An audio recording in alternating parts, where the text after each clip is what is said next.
Бәхрилеккә күскән разый бәндә, заманында кылган дугалар, шулар гына һиңә тиеп язган байгыш кына шигырьләрдә аңлар.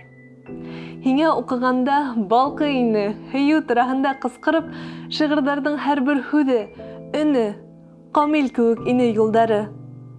Әле бакһаң, бер килбетһез, көйһез, һүзсезмәһе булган ул икән. Нинде хистәр кулды йөрөткән бит.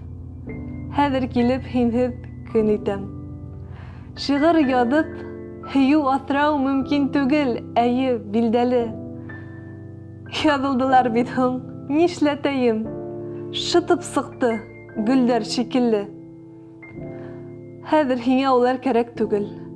Кәрәк инеме икән, ғөмүмән?